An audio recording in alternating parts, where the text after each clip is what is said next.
दोस्तों इंडिया पाकिस्तान या फिर जब भी दो देशों के बीच में जो भी मैच होता है तो उस मैच से पहले हमें टॉस करना होता है। जैसे आप यहां पर देख सकते हैं इंडिया और पाकिस्तान के बीच में ये टॉस हो रहा है। अब देखिए टॉस को हारें या जीतें वो चीज मैटर नहीं करती, लेकिन हाँ पाकिस्तान के साथ जो मैच होता है वो मैच तो इंडिया डेफिनेटली जीतता ही है। लेकिन मैच के अलावा जब बात टॉस की करी जाए तो इंडिया ने एक ऐतिहासिक टॉस पाकिस्तान के साथ में जीता है। मैं कौन से टॉस के बारे में बात कर रहा हूं? आपने भारत के राष्ट्रपतियों को इस बग्गी में, जो हमारे भारत की शाही बग्गी है, इस बग्गी को देखा होगा। हमने इस बग्गी को जो पाकिस्तान से जीता है इसको हमने टॉस के माध्यम से जीता है। जी हां, टॉस सिर्फ क्रिकेट में नहीं होता, हमें इन जगहों पर भी टॉस का जो रिलीवेंस है ये देखने को मिलेगा। दरअसल बड़ा इंटरेस्टिंग और एक बड़ा रोचक ये वीडियो होने वाला है। हम जानते हैं कि ये अभी आप इसमें देख रहे होंगे हमारे जो पूर्व राष्ट्रपति श्री प्रणब मुखर्जी जी हैं वो अभी इसमें बैठे हुए हैं। क्या है इस बग्गी का पूरा इंपॉर्टेंस? हमने इसको जो जीता, पाकिस्तान से जीतने का मतलब यह है कि ये विवाद की स्थिति बनी होगी 1947 में जब ये सारा विभाजन हुआ था हमारा दोनों देशों के बीच में। तो खींचम खांच हो रही थी कि इस बग्गी को पाकिस्तान लेगा कि भारत लेगा। फाइनली टॉस होता है, भारत के पक्ष में सारी चीजें आती हैं। क्या पूरा का पूरा प्रोसेस है, कैसे सारी चीजें हमें देखने को मिली, क्या क्या अंगरक्षकों को लेकर क्या विवाद हुआ था कि कौन कहां जाएगा, अंगरक्षक भारत के राष्ट्रपति के पास जाएंगे या फिर पाकिस्तान में जाएंगे। तो बहुत सारे ऐसे डिस्प्यूट देखने को मिले थे। ये जो हमारी ऐतिहासिक बग्गी है इसका एक इतिहास रहा है कि किस तरह से भारत को ये मिली है, टॉस के माध्यम से मिली है। तो दरअसल ये पूरी कहानी हमें, इसका जो इवोल्यूशन है वो 1947 जो भारत का विभाजन होता है उस समय से सारी चीजें हमें देखने को मिलती हैं। डिटेल में बहुत अच्छे तरीके से जानने की कोशिश करेंगे, मजा आने वाला है, पूरा वीडियो अंत तक देखिएगा। नमस्कार, मैं हूं आपका दोस्त Shubham Sisodia. Let's crack UPSC CSE Hindi पे आपका बहुत बहुत स्वागत है। दोस्तों हिस्ट्री से हम बात करेंगे, मॉडर्न हिस्ट्री से, अंग्रेजों के समय से गवर्नर जनरल और वायसराय से शुरुआत करेंगे और प्रेजेंट डेट तक इस बग्गी के इतिहास के बारे में बात करेंगे। बहुत जो रोचक तथ्य हैं, आपको वो जो गौरवशाली इसकी जो परंपरा है उसके बारे में हम यहां पर बात करने वाले हैं। उससे पहले आप सभी लोगों के लिए यूपीएससी सीएसई अगर आप लोग प्रिपेयर कर रहे हैं तो आपके लिए अनअकैडमी लेके आए बहुत शानदार ऑफर्स। ये दरअसल हमारे जो 50% के जो ऑफर है, ये जो ऑफर अभी तक लाइव हैं, ये आपको जो है यहाँ पे 9 मंथ का अगर आप लेते हैं, कोर्सेज परचेस करते हैं तो 9 मंथ का आपको जो एक्स्ट्रा आपको जो वैलिडिटी है वो आपको मिलेगा। इसी प्रकार से 12 महीने, इसी प्रकार से 18 महीने के बारे में। ज्यादा जानकारी के लिए आपको इस नंबर पर कॉल करना होगा। आपको इनके फीचर्स बताएं तो 70+ सिलेक्शन 2023 में GSC set test series, unlimited access सभी कोर्सेज की टेस्ट सीरीज इवैल्यूएशन के साथ, और जो डाउट सॉल्विंग सेशंस हैं और 1-to-1 मेंटरशिप, ये सारी चीजें आपको देखने को मिलेंगी। ध्यान रखना, अगर आपको मैक्सिमम जो ऑफर है, ज्यादातर जो डिस्काउंट आपको वो चाहिए तो आपको ये कोड यहां पर यूज करना होगा, शुभ 50। This is my code. ये कोड अगर आप लगाएंगे तो आपको ज्यादा से ज्यादा डिस्काउंट आपको यहां पर मिल रहा होगा। जो लोग यूपीएससी 2025 का एग्जाम दे रहे हैं उन लोगों के लिए यहां पर काफी इंपॉर्टेंट जो प्रीलिम सक्सेस प्रोग्राम है हमारे लिए, ये आप लोगों के लिए लाइव किया गया है। GSC set notes and mock test, theory and current affair, live classes and doubt solving sessions, ये सारी चीजें आपको यहां पर मिल रही होंगी। सब कुछ यहां पर कवर कराया जाएगा। अगेन शो 50 कोड आपको ध्यान रखना है। बैचेस के बारे में बात करें, 27 के लिए हमारा फाउंडेशन बैच, 31 जनवरी के लिए, आरंभ 2026 के लिए हमारा 30 जनवरी के लिए, इग्नाइट 2026 हमारा 27 जनवरी के लिए, शिखर 2026 हमारा जनवरी 18 से। ये सारे जो बैचेस हैं ये बैचेस हमारे शुरू हो चुके हैं। ठीक है, तो ये सारी इंफॉर्मेशन है। चलिए शुरुआत करते हैं। दरअसल अभी गणतंत्र दिवस आने वाला है, रिपब्लिक डे आने वाला है, और आप लोग जानते हैं रिपब्लिक डे की जो परेड्स हैं, वो परेड की जो प्रैक्टिस है, वो जो प्रैक्टिस है कर्तव्य पथ पर शुरू हो चुकी है। आप जानते हैं गणतंत्र दिवस पर जब दोनों जो संयुक्त जो संबोधन के बाद भारत के जो राष्ट्रपति हैं बीटिंग रिट्रीट से उस तरह से वो पूरे पथ पर वहां होकर जाते हैं, तो जब वो उस पथ पर जा रहे होते हैं तो उस टाइम पर आप देख सकते हैं इस तरह से ये जो राष्ट्रपति हैं उनके द्वारा ये जो बग्गी है, इस बग्गी का यूज करा जाता है। यही है वो रॉयल बग्गी, जिस बग्गी को हमने पाकिस्तान से टॉस के माध्यम से जीता था। इसी बग्गी के इतिहास के बारे में दोस्तों हम बात करने वाले हैं। बात शुरुआत होगी 1947 से। हालांकि उससे पहले भी मैं आपको अंग्रेजों के जमाने से बताऊं तो जब अंग्रेजों का समय था तो उससे पहले जब गवर्नर जनरल और वायसराय यहां पर हुआ करते थे उनके द्वारा भी इस बग्गी का यूज किया जाता है, शाही बग्गी का यूज किया जाता था। लेकिन जब देश आजाद होता है तब यहां पर ये सारी चीजें, यानी कि जब पाकिस्तान और भारत का निर्माण होता है विभाजन के समय पर, तब ये चीजें हमें देखने को मिलती है। विवाद होता है, जैसे देखिए पूरी जो एसेट थी, जो सारी चीजें थी, जो भी सारी संपत्तियां थी, इस चीज को लेकर विवाद होता है कि ठीक है भारत के पास कौन कौन सी चीजें आएंगी, पाकिस्तान के पास कौन कौन सी चीजें आएंगी। तो यहां पर कुछ सहमतियां बनी थी कि ठीक है ये वाली चीज पाकिस्तान के पास जाएगी, ये चीज भारत के पास रहेगी। लेकिन जब बात बग्गी के ऊपर आती है तो दोनों देश अड़ गए। पाकिस्तान कहता है कि नहीं हम भी बग्गी को लेंगे, भारत कहता है कि हम भी बग्गी को लेंगे। अब इस चीज पर जब विवाद बना तो फिर हुआ टॉस कि चलिए भैया जिसकी किस्मत होगी उसके पाले में आएगी, भारत के जो राष्ट्रपति होने वाले हैं फिर पाकिस्तान की जो भी अथॉरिटीज होने वाली हैं, कौन इस बग्गी का यूज करने वाला है।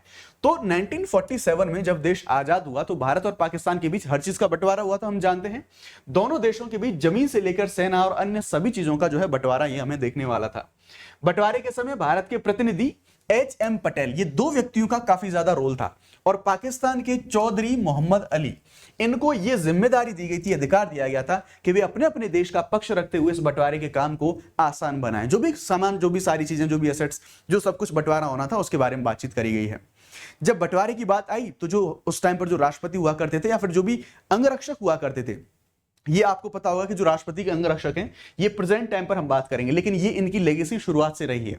तो ये जो राष्ट्रपति के अंगरक्षक होते हैं, इनके ऊपर भी विवाद बनता है कि भाई जो राष्ट्रपति के अंगरक्षक हैं वो भारत के साथ जाएंगे, पाकिस्तान के साथ जाएंगे। तो इनका जो बंटवारा था वो 2:1 के साथ में जो बंटवारा था अंगरक्षकों का, वो भी हो गया था।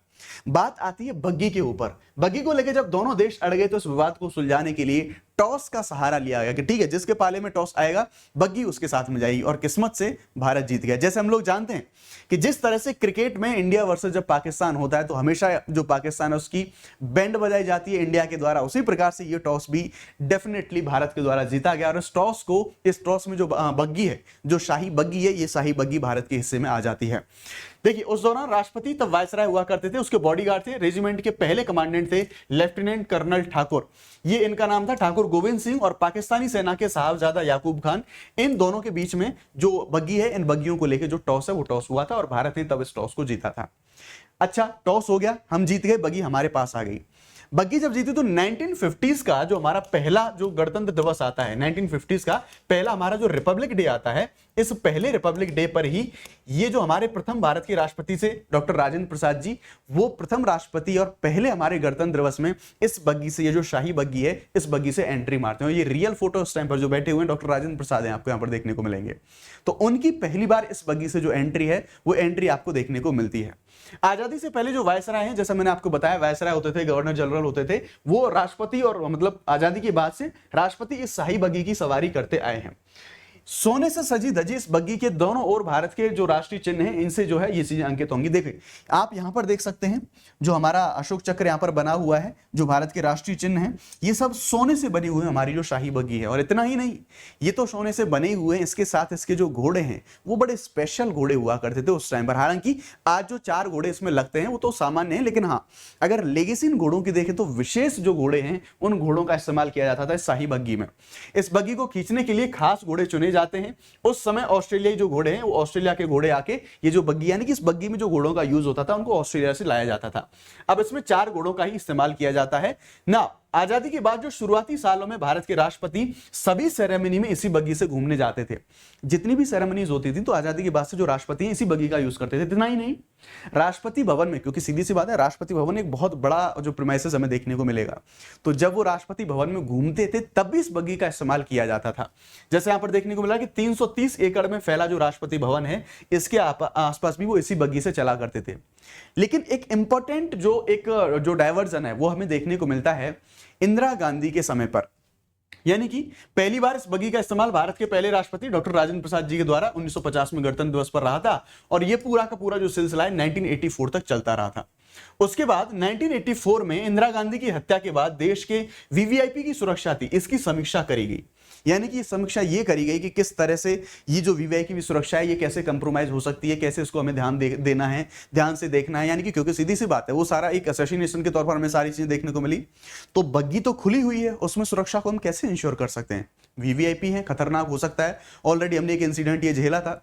तो इन सारी चीजों को देखते हुए ये जो बग्घी का चलन था, इस बग्घी के चलन को रोक दिया गया। और ये जब समीक्षा हुई तो उसके बाद ये जो राष्ट्रपति के लिए जो बुलेट प्रूफ बड़ी कार है, इस कार को प्रदान करा गया। आपने देखा होगा कि घोड़ों का बहुत बड़ा एक काफिला चलता है, और उस काफिले के बीच में ये जो गाड़ी है राष्ट्रपति के लिए, ये जो गाड़ी चलती है, और ये जो बुलेट प्रूफ कार होती है, इस कार में अभी जो राष्ट्रपति हैं वो चलते हैं। राष्ट्रपति सुरक्षा को देखते हुए बग्घी को हटा दिया गया और बग्घी की जगह बुलेट प्रूफ कार ने ले ली। 1984 के बाद में ये सारी चीजें देखने को मिली।